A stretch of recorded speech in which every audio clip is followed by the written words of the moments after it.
So the scripture lesson this morning is from Genesis 16, verses 1 through 6, and then number 15. Now Sarai, Abram's wife, had not been able to bear children for him, but she had an Egyptian servant named Hagar.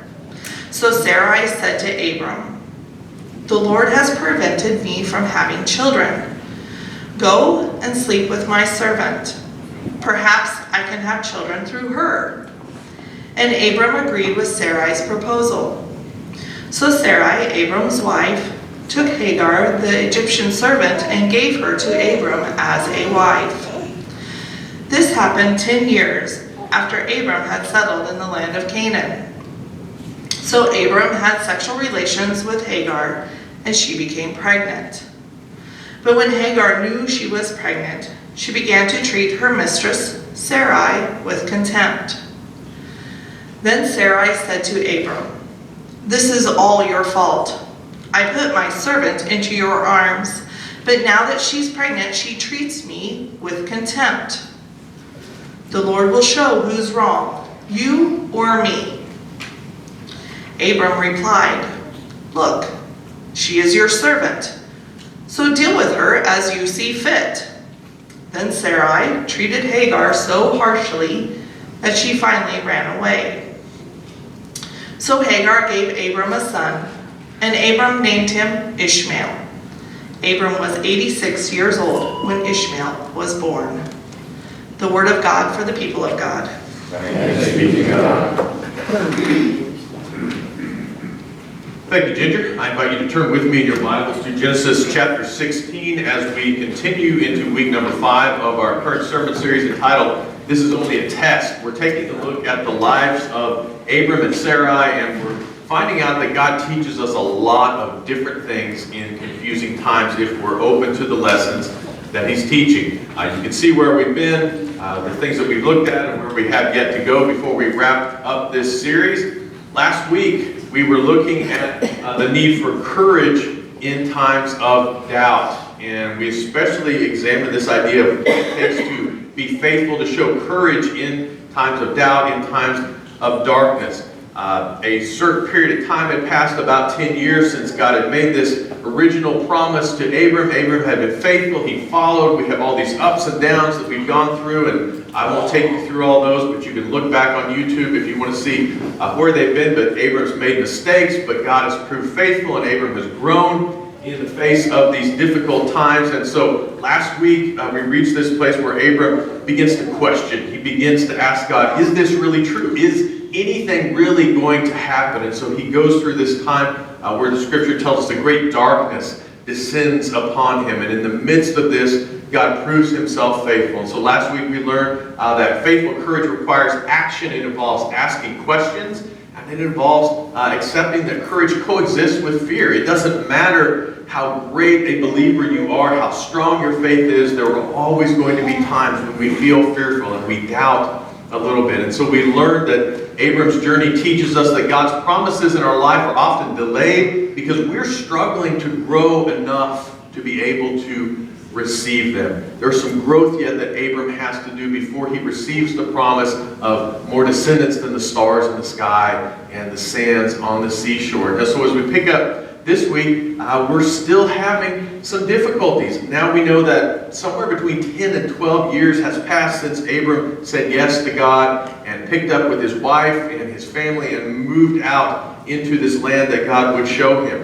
And as in many of our lives, he was obedient, and yet God doesn't come through and fulfill his end of the bargain right away. And it's hard to be upset with Abram, at least for me, because I would think to myself, if it's been 10, 11, 12 years and I still haven't gotten what God promised me, I'm starting to ask a lot of questions. I'm starting to get a little bit antsy or difficult to live with. And we're going to see this week that the stress of his household plays itself out. I've been trying to line up these messages with the stages of Erik Erikson's psychosocial growth. And we've been moving through these, and I've shown you how we go on a faith journey. We grow in our faith, and in many ways parallels the stages that we go through as we mature as human beings. And so we reached the stage that Erikson identified with adolescence this week. And he called this particular stage identity versus royal confusion. I don't know how many of you remember your years of adolescence, how many of you either have teenagers in your home now or have had them in the recent past, but you know this is a turbulent time. There are no simple answers to many of the problems that present themselves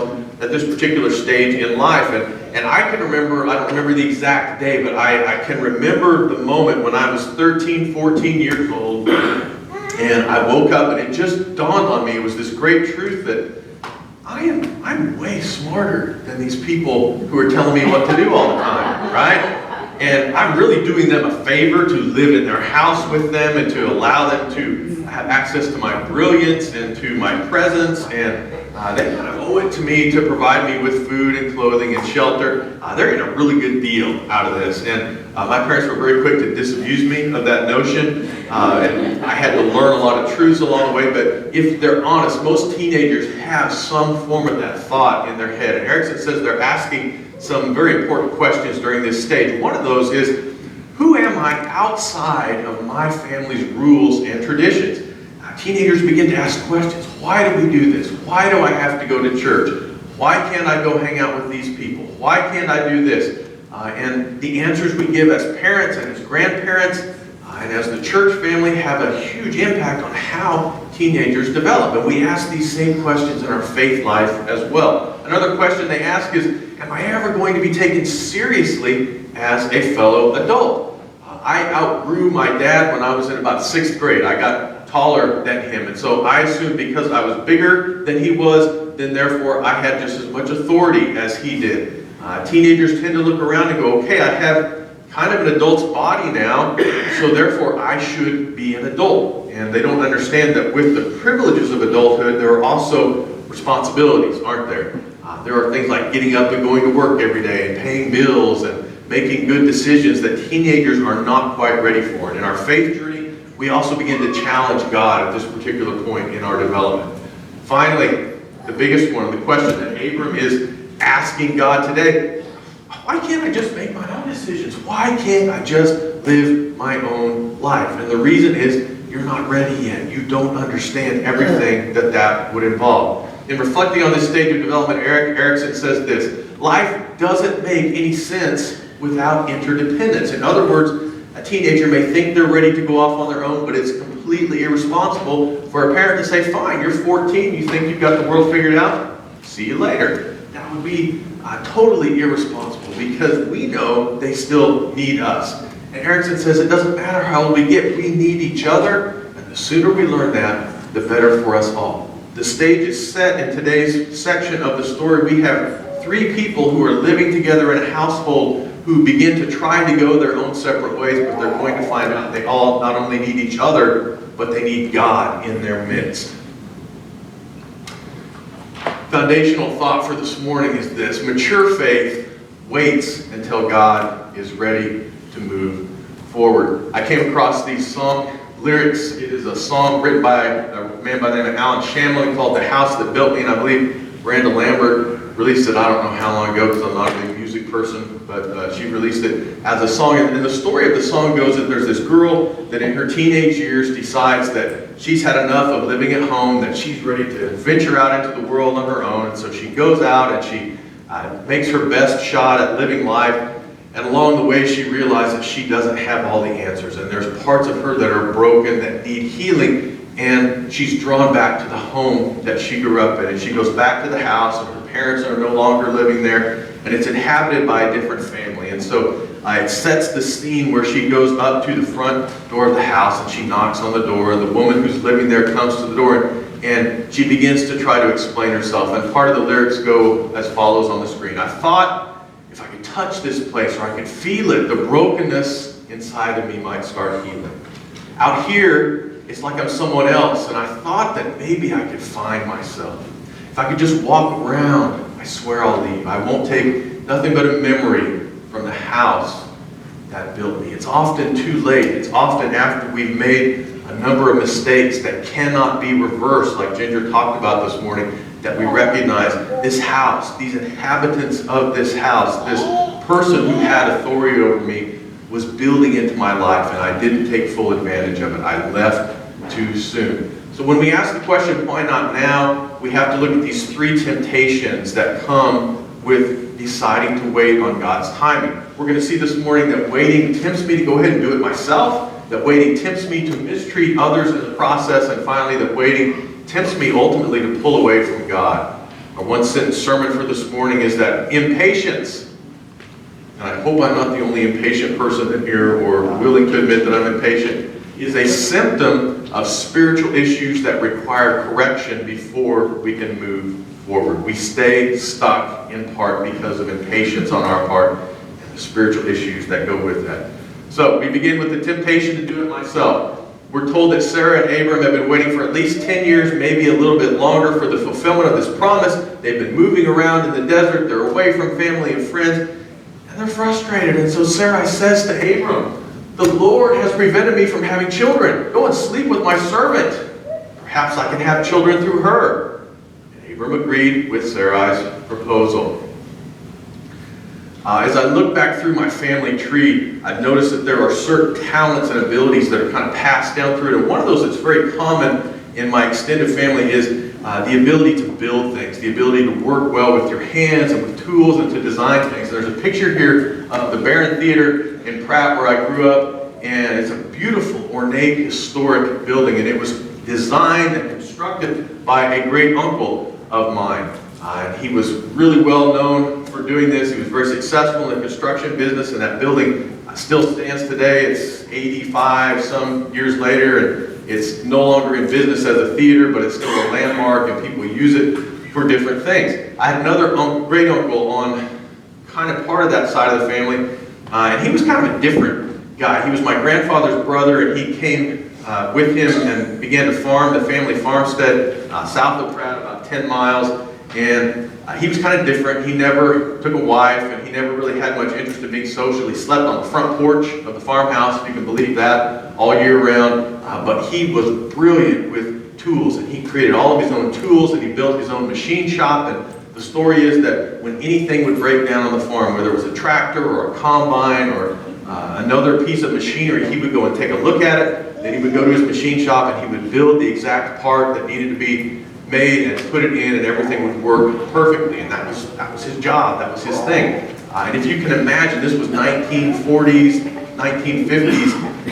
The Boeing company somehow heard about this kind of weird savant that was living out there in western Kansas, and so they sent representatives out to the farm and offered him an enormous sum of money to come to Boeing and work for them. And he had no interest in doing that.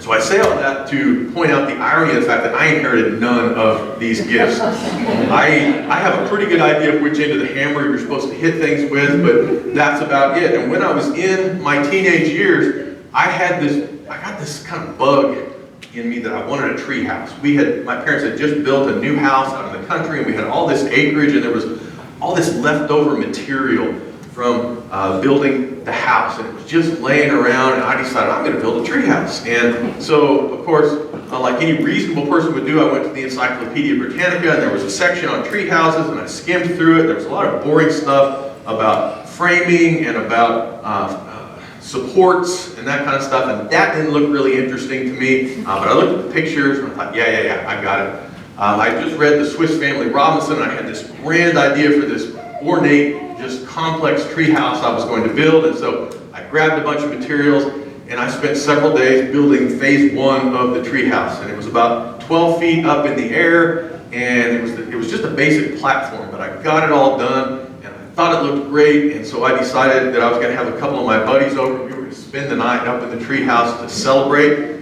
And so they came over, and we looked at it, we climbed up the ladder, and got up there, and we were just having a good time doing what preteen boys do. And we noticed that we started to hear some creaking and groaning kind of sounds, and you know, they got a little bit worried. I said, "Nah, it's fine, don't worry, it's just the tree moving." And we're continuing to have fun, and all of a sudden there's this loud crack. And if you can imagine 3 13-year-old boys sitting up in a tree about 12 feet high, and the entire tree house falls out of the tree.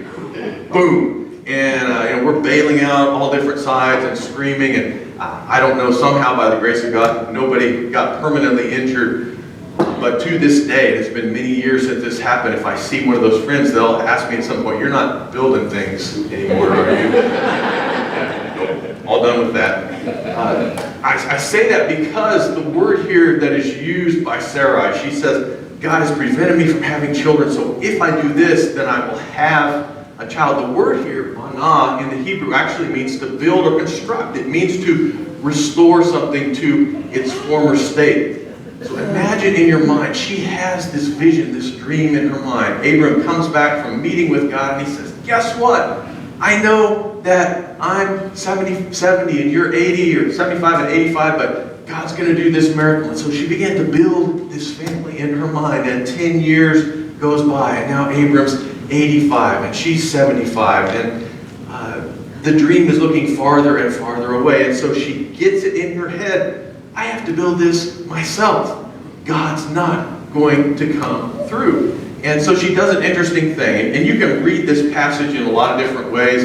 You know, with my background, I tend to read it from a psychological standpoint. And I don't claim to be an expert on the female psyche at all, but I've been around females enough that I know women do certain things. So ladies, just help me out here. Be honest.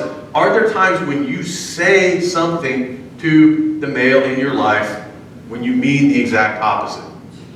Some of you are laughing, some of you are nodding. I know I'm on the right track here. Okay. You say the exact opposite than you mean because it's a test. You want a particular response. I see couples in counseling all the time, and I let them interact, and women do this thing that just drives me nuts where they say, well, what do you think the answer is? Well, I think it's this. Well, you're wrong. What do you think the answer is? Well, is it this? No, you're wrong. Try again.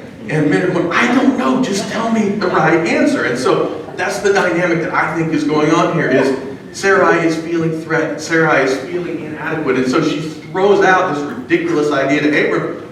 Obviously, I can't have kids, but we've got Hagar over here. What if you two had a child together? Is she really wanting him to do that? I don't think so. I think what she's wanting is for Abram to say, that's ridiculous. I don't love her. I love you. We're going to build a family together. We're going to trust God together. We will work through this. But instead, Abram's weak, and he looks over at the young slave girl and he goes, oh, all right, I guess. And so this happened, and disaster ensues. Ginger already pointed out the parallel verse here. This same word is used in Psalm 127, banah. Unless the Lord, banah, builds, restores, constructs the house, they labor in vain who build it. Yeah, they got a baby, but they didn't get what they really wanted. And we're going to see here in just a minute how that became a price that we all pay even today. Here's what I want you to think about is that when we decide we're going to build it ourselves, we overestimate our own wisdom, we overestimate our own power just like a teenager, and we end up setting ourselves up for problems in the future that we never could have anticipated. Rabbi Chaim Ben Roth, commentating on this passage, writes this. He says, when we are at a crossroad, we have to choose based on what we value most. And once we do, there's no turning back. So what we choose is a diagnostic. It shows us, what do I really value most? Is it my relationship with God? Is it obedience? Or is it my comfort? Is it my status? Is it my wealth? What is it? In other words, faith values what it follows. First key point is this. An unwillingness to wait on God's timing is really an indicator of a lack of gratitude on our part. Because impatient people are entitled people. Entitled people say, I deserve this and this and this and this, and I deserve it right now, and if I don't get it, I'm going to hold you responsible, and I'm going to make your life miserable until I get it. N.T. Wright puts it really well. He says, when we learn to read the story of Jesus and see it as the story of the love of God doing for us what we could not do for ourselves, that insight produces again and again and again a sense of astonished gratitude, which is very near the heart of authentic Christianity. You cannot be an authentic, mature Christian until you develop a sense of gratitude. And one of the practices that has transformed my spiritual life over the past year is, you all know that I have a lot of drive time every day back and forth to my job. And I had decided I was going to use that to pray, and I became very frustrated because I was praying like I'd always prayed, which is, okay, God, this is wrong, and this is wrong, and this is wrong, and this is wrong, and I need you to fix this, this, this, and this by this time, and nothing's happening. And it's a terrible dry time, and I finally read something about prayer, and it suggested starting out your prayer time with gratitude, spending the first section of your prayer time just being thankful for everything in front of you. And so it always starts out with obvious things. God, thank you that the sun came up today. Thank you that the roads aren't iced over. Thank you that I have a job to go to. Thank you that I could get out of bed this morning. But as you do that, the gears start to get going and you realize, oh my gosh, there are all of these wonderful things that are happening in my life. Is my life perfect? No. Is everything I would like and hope and dream for happening for me? No. But when you start there, it changes your attitude as you approach God with your requests, and it transforms your entire relationship with God. We stop getting so consumed with doing it myself, and we're thankful for what God has done to this point. The second temptation is to mistreat others. So, Abram goes ahead and does what his wife told him to do, and then she's mad at him. Go figure. When does that ever happen? So, he does this. Hagar becomes pregnant, and now her attitude changes. It says that when she knew she was pregnant, she began to treat Sarai with contempt. The picture up here that you see is a classic painting by the artist Rembrandt, and he entitles it The Prodigal Son. And it's a scene as he imagines it in the parable of the prodigal son, when the prodigal comes back and he's welcomed by his father. And his father calls for the robe and the ring and the sandals to be brought out and the fatted calf to be killed and this great feast to take place. And we're told that everybody is joyful. Everybody's rejoicing except for one person. Anybody remember who that is? It's the older brother, right? The older brother stayed faithful. The older brother didn't mess up. The older brother was obedient, and he's not very happy about the welcome that his younger brother is getting. And so if you look at this particular section of the painting, you can see the father, you can see the son, you can see an elder from the village looking on, and then in the background, you see the elder son. He's lurking in the shadows. He's not rejoicing. And if you look at it really close up, I know you can't see it, but you can look it up later, you see this look of longing on his face. He feels like an outsider, and yet he can't let go of his pride. He can't let go of his insistence that things go the way he thinks is fair. He is lost in his own home. In commenting on this passage and on this painting, Henry Nouwen says this. He says, a complainer is hard to live with, and very few people know how to respond to the complaints made by a self-rejecting person. The tragedy is that the complaint, once expressed, leads to that which is most feared, which is further rejection. We see this rejection snowballing on Sarah. She's complaining because she doesn't have the child she wants. Abram responds to her complaints. He responds incorrectly. It creates more problems. She goes back to him and complains about that. And Abram becomes so frustrated he throws up his hands and his household is torn apart. We see this same dynamic as we go ahead of God, as we create more and more Ishmaels in our lives, as Ginger put it, we end up treating other people with contempt. The word here in the Hebrew means to make light. It means to trivialize, to shake, or to bring a curse on oneself. It's a picture of taking something valuable and just tossing it aside. And that's really what we do, isn't it? We are discontent with our lives, we move ahead of God, and we start treating the blessings that God has given us with contempt. Oh, whatever, I don't care about that, I don't care about that, I don't care about you. What I care about is this, which I don't have yet, and I deserve, and I should have in my hands right now. We see this term used elsewhere in the scriptures in 1 Samuel 3:13. God brings his judgment on the family of Eli, the high priest, and he talks to Samuel, the young boy who's the priest in training, and God says to Samuel, tell Eli, I've warned him that judgment is coming upon his family forever. Why? Because of his sons. His sons are kolal. They are showing contempt for me. The term that they use in this translation is blaspheming. They're blaspheming me, and he has not disciplined them. We know that the sons of Eli were picking out the best meats that were supposed to be sacrificed to God, and they were cooking them and eating them themselves. And when the women were coming to the temple to offer sacrifices, they were seducing them and taking them in the back of the temple and having sex with them. And Eli wasn't doing anything about it. He wasn't saying, God didn't say you could do this. Yes, you want to do this. Yes, you feel like you are deserved or you deserve this, but God says no. He didn't say that, and so the family was condemned. They were judged. Skip Moen, in commenting on this, says that this is the reason. He says, the fact that we have a God in heaven makes pain even harder to understand. When God makes a promise, the promise has not fulfilled itself yet in our lives, we don't understand. We feel pain and we don't understand why God has not intervened. And so what I want you to get from this is that mature faith does not major in whys. It's very tempting to get paralyzed and sit and say, God, why haven't you done this? Why did you do that? Why hasn't this person changed yet? God very rarely answers the why questions. He just says, will you be obedient or will you not? Second key point, unwillingness to wait on God's timing is an indicator of lack of humility on our part. Impatient people are not just entitled people, but they are also arrogant people. And the scripture warns us time and time again, as it does in 1 Peter 5:5, God is in opposition to proud, arrogant people, but he will give grace to the humble. And people always ask this question, what does it mean not to be proud? Does it mean I shouldn't feel good about myself? I shouldn't accept that there are good things about me? And the answer to that is absolutely not. C.S. Lewis puts it the best. He says, really true humility is not thinking less of yourself. It's not putting yourself down, but instead it's thinking of yourself less. Think about God, think about others, then think about myself. And as we get things in the correct order, we're less likely to mistreat others. Finally, we have the temptation to pull away.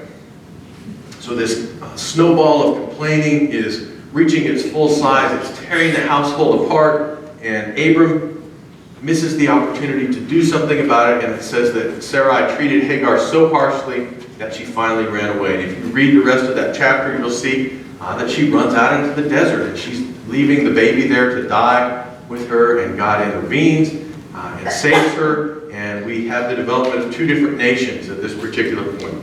The descendants of Ishmael we know today is the religion of Islam. And if you know anything about Israel and the Jews and Islam, you know they don't get along together very well. And many of the major world conflicts that we continue to have can be traced back to this stupid decision that Abram made.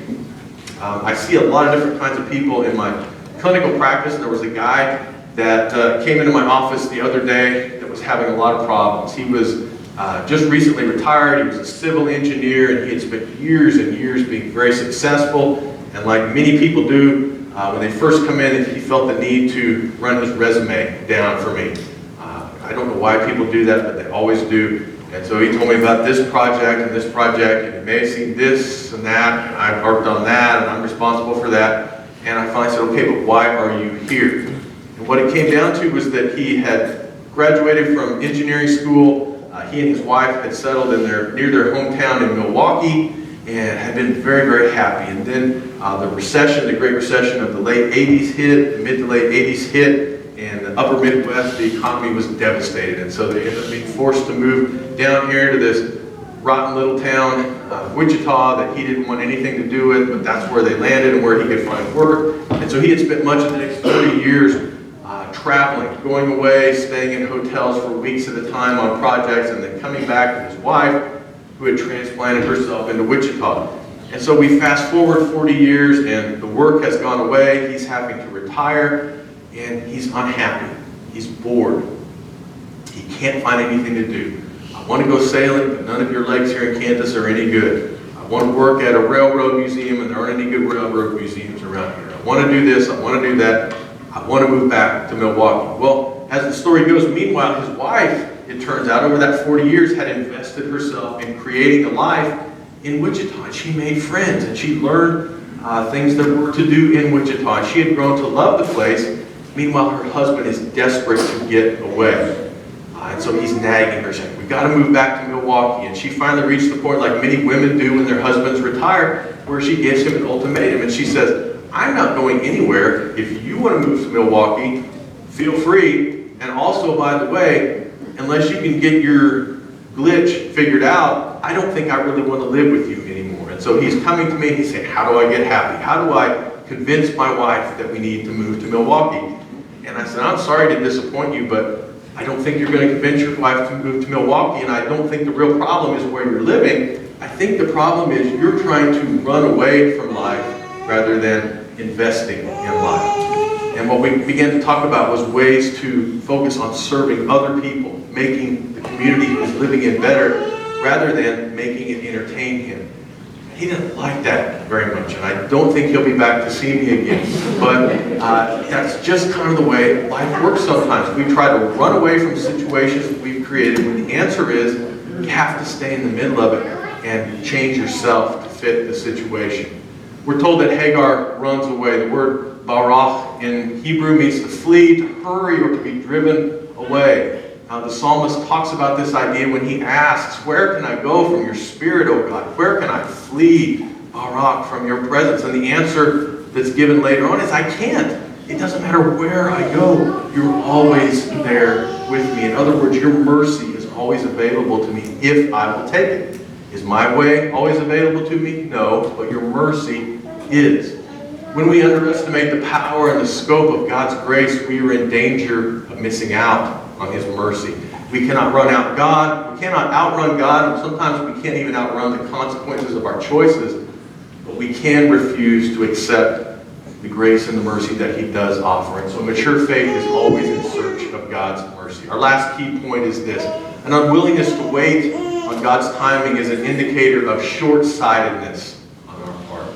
And that's because impatient people have a very narrow definition of God's grace. God's grace is me getting exactly what I asked for on my timeline, just the way I wanted it. And God says, no, my grace is much broader than that. Will you accept what I offer to you?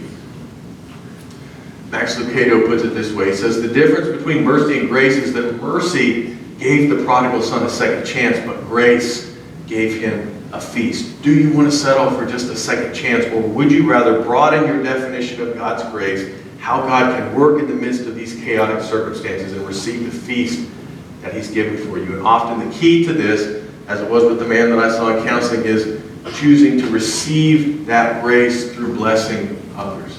Peter talks about this in 1 Peter 4. He says, each of you should use whatever gift you have received to have a good time, to be entertained, to be happy? No, to serve others as faithful stewards of God's grace in its various forms. And we're going to see next week that Abram gets an opportunity to use the grace, the gift that God is going to give him, to bless others, and he chooses correctly finally. So, in conclusion, 3 questions to be asking yourself this week. Number 1, is my impatience a sign maybe I need more gratitude in my life? Am I too focused on what's going wrong rather than being thankful for what's going right? Number 2, is my impatience a sign that I'm a prideful person? Am I arrogant? Am I entitled? Does my attitude need to be adjusted, and am I willing to do it myself before God has to do it for me? And finally, is my impatience a sign that I just don't understand or appreciate the scope of God's grace? Could it be that God is offering you a feast instead of just a second chance? Let's pray. God, we thank you that your word is true. We thank you that these stories about people who lived thousands of years ago apply to us, because human nature is essentially the same. I ask that you would help each of us here to take an honest look in the mirror at our own impatience, at our own arrogance, at our own sense of entitlement, at our own sense of ingratitude, God, and open ourselves to the work that you are waiting to do in our lives. We ask this in Jesus' name.